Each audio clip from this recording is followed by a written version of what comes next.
De retour sur le plateau de ETV Service et aujourd'hui nous allons parler d'un thème qui va vous plaire. Oui, l'amitié entre hommes et femmes, est-ce un mythe ou est-ce la réalité? Qu'en pensez-vous? Réagissez déjà sur les réseaux sociaux. Pour en parler, je reçois mon nouveau chroniqueur, mon coach de vie, Jonathan Mathurin. Comment ça va? Salut Styli, ça va super bien. Bien installé? Je suis content de t'en retrouver, c'est toujours un plaisir. Moi aussi, en plus, il y a l'énergie, il y a la pêche. Exactement. C'est ça, c'est ce qu'on aime. Exactement. Alors moi, encore une fois, je vais vous donner bien sûr ses réseaux sociaux, Twitter, Instagram, la totale. Suivez-le parce qu'il fait des vidéos avec plusieurs petits thèmes. Et moi, ce thème-là, il m'a accroché. Je me suis dit non, il faut qu'on en parle sur le plateau. Ah, tu t'es reconnu, tu t'es dit ça. Je me suis dit, il faut qu'on en parle parce que là, j'aimerais bien avoir l'avis de... Parce que moi aussi, je ne sais pas, est-ce que ça existe vraiment? Déjà, l'amitié, parce que je vais commencer comme dans ta vidéo. Alors déjà, est-ce qu'on peut expliquer la notion d'amitié? Voilà, donc...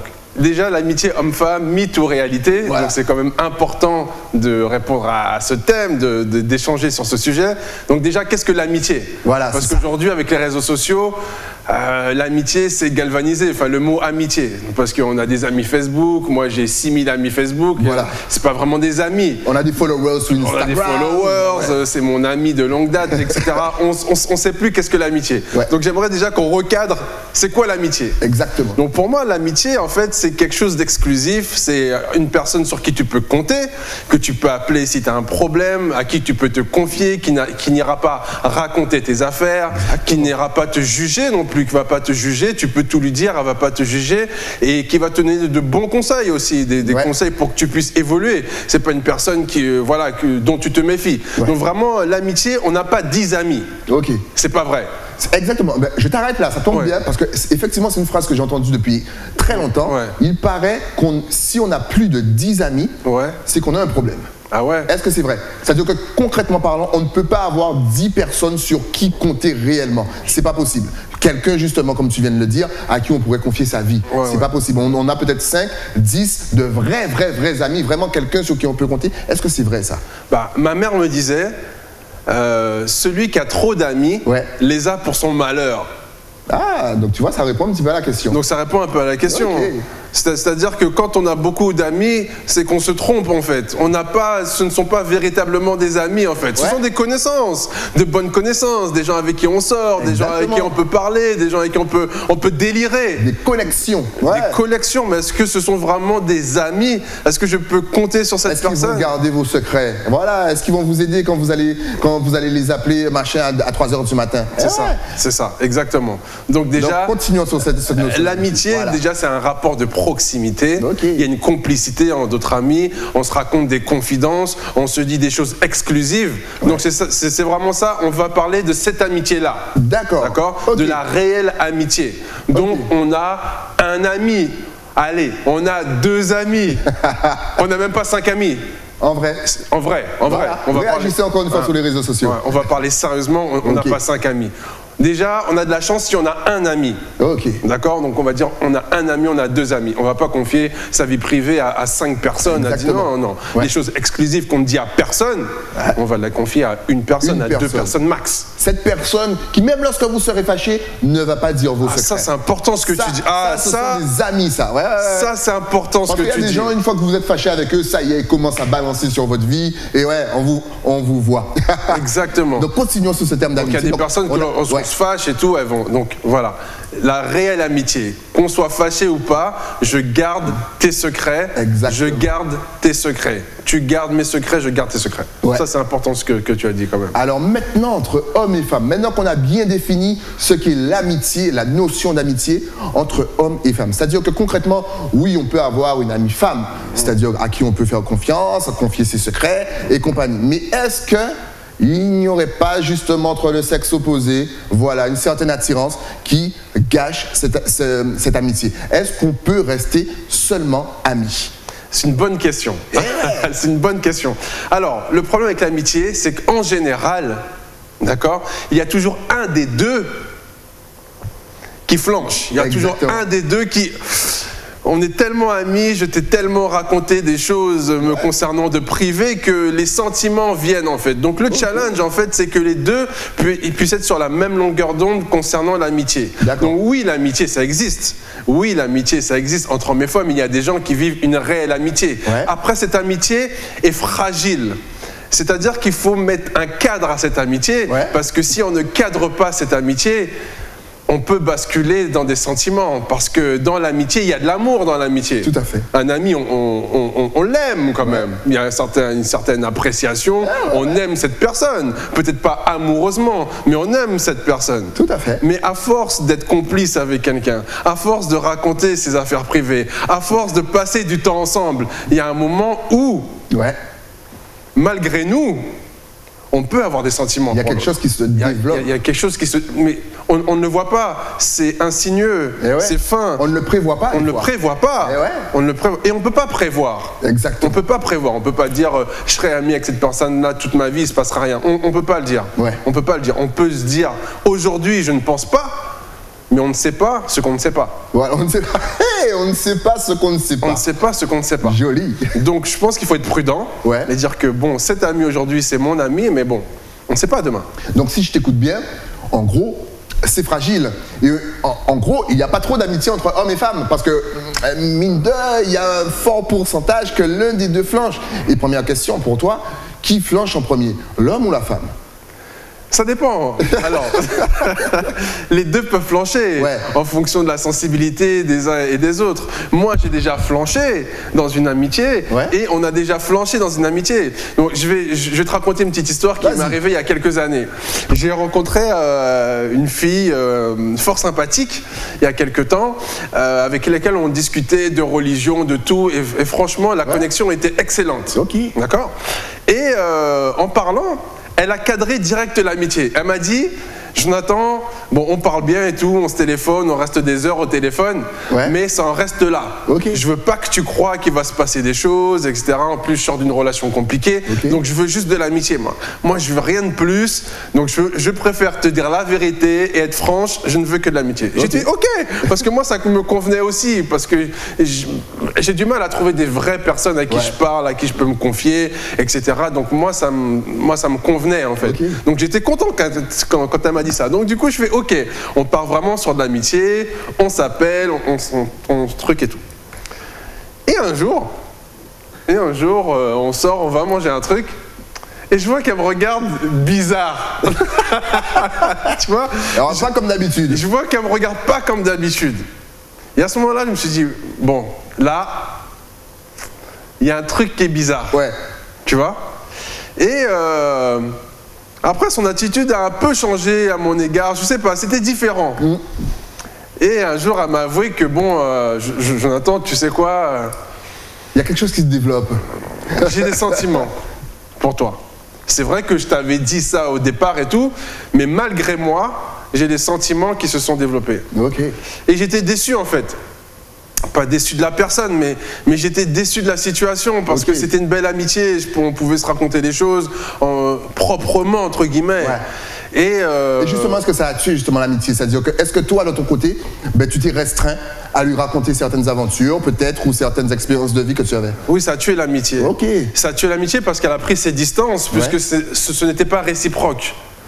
Donc du coup, elle a pris ses distances parce qu'elle voulait aussi se protéger. Exactement. Parce qu'il y a un moment où quand tu as des sentiments pour quelqu'un, lorsqu'il se passe rien, tu as trop de frustration et tu peux te mettre en colère contre la personne. Pas parce que la personne a fait quelque chose de mal, c'est parce que tu veux quelque chose en plus et la personne, elle te donne pas. Donc finalement, il y a des frustrations qui se créent, il y a des disputes qui sont engendrées et l'amitié, c'est mort. Donc si quand même je suis ton raisonnement grâce à ton expérience de vie, l'amitié entre hommes et femmes n'existe pas. Elle existe.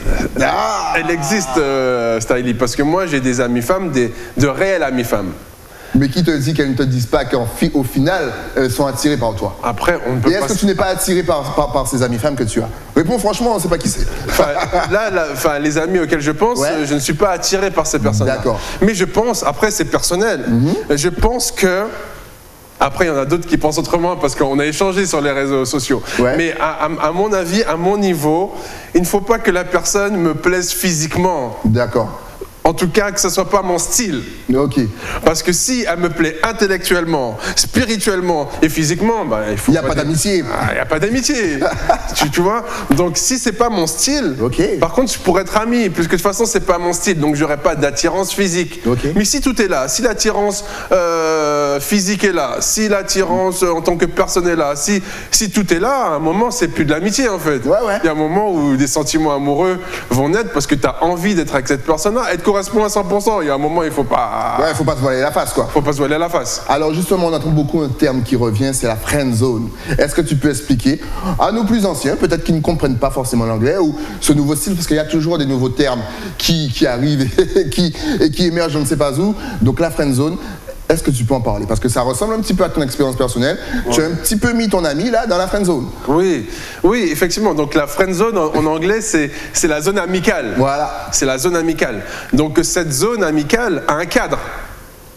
Cette zone amicale a un cadre. Ouais. Donc c'est pour ça que je t'ai dit qu'il faut cadrer l'amitié en fait. Il faut cadrer l'amitié parce que lorsque on dépasse la friend zone, on entre dans une autre zone. Exactement. On entre dans une autre zone et c'est la zone amoureuse en fait. Tout à fait. La friend zone, c'est un petit peu quand une partie justement est amoureuse et l'autre non, ne voit pas ça juste comme ça. C'est comme quand vous dites à une fille je t'aime et que la fille vous répond je t'aime comme un frère. Voilà, c'est un petit exemple de la friend zone. C'est ça. Alors justement, donc l'amitié entre hommes et femmes, ouais. Quand même, ça reste, je sens que ça reste ambigu. On ne peut pas vraiment répondre à cette question. C'est fragile. Moi, j'ai l'impression, mine de que ça n'existe pas trop. Que en fait, il ne faut pas avoir forcément d'attirance. En même temps, chaque partie aura toujours une sorte d'attirance. À force de se fréquenter, tu connais de plus en plus la personne, donc il y a de l'attirance. Donc l'amitié, finalement, comme dans ton histoire, finalement, elle meurt. Qu'est-ce que tu en penses? Oui, moi je pense que c'est fragile. Ouais. Je n'irais pas dire que ça n'existe pas, okay. Parce que ça existe, d'accord? Mais c'est fragile, en fait. On doit cadrer. On doit cadrer. On va pas dormir avec son ami, il y a des choses... Mais ça dépend si c'est ton ami. Oui, mais il y a un moment où c'est fragile, c'est comme je dis... Là encore, ça veut dire que si tu ne peux pas dormir avec ton ami... Mais parce qu'on est humain, parce qu'on est humain. Mais en fait, c'est même pas pour toi, c'est pour l'autre aussi. Ouais. Parce que le truc, est-ce que les deux pourront gérer la situation? Parce que toi, tu te connais. Tu connais tes limites, tu connais un petit peu la zone que tu ne vas pas franchir. En tout cas, tu connais tes sentiments. Okay. Et tu connais tes limites. Ouais.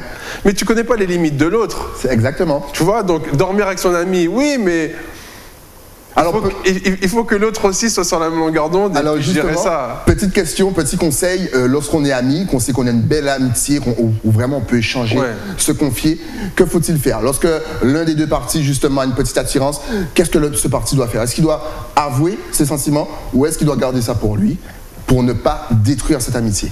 Alors déjà, l'amitié, c'est quelque chose de précieux. Ouais. Il ne faut pas casser une amitié. Il ne faut pas casser une amitié. Donc tu conseilles de garder ses sentiments enfouis? Parce que l'amitié, c'est rare. Donc il faut garder ça. Après, est-ce qu'il faut garder ses sentiments enfouis? Ça serait plus de l'amitié parce que je ne serais plus authentique avec toi. En même temps. Je ne serais plus dans l'authenticité, puisque des amis, ce sont des gens qui se confient des choses même très personnelles. Donc dire à l'autre qu'on a des sentiments, ça fait partie aussi de l'authenticité et de dire la vérité à l'autre. Parce que garder ses frustrations, une frustration, il faut la sortir. Le mal, entre guillemets, en tout cas, c'est pas un mal, mais en tout cas, il faut sortir les mauvaises choses. Ouais.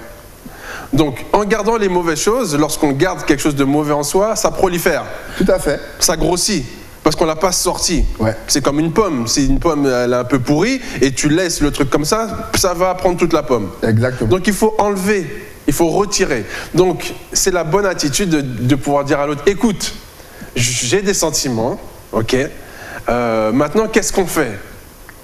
Qu'est-ce qu'on fait? Est-ce que je suis capable d'avoir une relation avec toi et de pouvoir gérer ces sentiments et peut-être qu'à la longue, ils vont s'estomper? Ou est-ce que je ne suis pas capable? Et là, effectivement, l'amitié sera cassée. Mais il faut être transparent, je pense qu'il faut être honnête et il faut se dire les choses. Et l'autre doit pouvoir entendre aussi ça, parce que c'est pas mal de tomber amoureux. C'est quelque chose de naturel, c'est quelque chose de beau, c'est quelque chose qu'on maîtrise pas non plus. Quelque chose qu'on maîtrise pas, ça booste. C'est bien de tomber amoureux. Moi, j'aime tomber amoureux. J'aime tomber amoureux. Il dit ça genre tous les week-ends. Allez, je vais à l'aventure et je tombe amoureux. Non, mais c'est beau de tomber amoureux. Parce que c'est un sentiment qu'on ne maîtrise pas. Exactement. On est toujours dans la maîtrise. Il faut être comme ça, il faut être cadré, il faut s'habiller comme ça. La société nous frustre. Voilà, il faut toujours être dans un cadre. Quand tu es amoureux, il n'y a plus de cadre en fait. Tout est possible, tu es bien, tu as des projets, tu es heureux, tu penses à la personne, ton cœur il bat, tu es toujours en train d'envoyer des textos. Exactement. C'est beau, c'est sympa. Donc l'amour c'est beau. Mais après, ce qui est frustrant, c'est que ça ne soit pas réciproque. Et ouais, en tout cas, j'espère que de votre côté, vous vous êtes fait une petite idée. N'hésitez pas vraiment à réagir sur les réseaux sociaux. En parlant des réseaux sociaux. À partager les expériences. Exactement, peut-être que ça vous est déjà arrivé. Donc faites-nous part de vos expériences. Justement, si on veut te suivre, parce que là encore, tu as encore énormément de thèmes. Je vous ai dit, la pleine vidéo, suivez-le. Est-ce que tu es connecté sur les réseaux sociaux? Oui, bien Facebook, sûr. Donc, Instagram, balance tout. Bien sûr, Facebook, Jonathan Mathurin 08, Insta, jonathanmathurin.coach. Et j'ai mon site internet, j'ai mon univers que vous pouvez visiter et voir tout ce que je fais, tout ce que je propose en termes de formation, en termes de coaching. Donc c'est jonathanmathurin.com, tout collé. Tu as bientôt des conférences, on pourra te suivre. Au mois de mars, je pense que tu as des conférences. Au mois de mars, j'ai une grosse conférence, donc n'hésitez pas à me suivre. Tous les trimestres, je fais une grosse conférence. Ouais. Et puis je fais des mini-conférences aussi dans différents endroits, dans des restaurants, etc., où il y a plus de proximité. Ok, donc encore une fois, n'hésitez pas, connectez-vous, suivez-le, partagez, réagissez sur les thèmes. Moi, tu sais déjà, je vais te réinviter. Dès que je vois un thème qui me plaît, je te réinvite. Avec plaisir. Merci d'être passé sur le plateau en tout cas. Je te dis à très vite. À très bien. Nous, on se retrouve bien sûr très vite aussi avec un nouvel invité, mais ça après quoi? Après la pub. À tout de suite.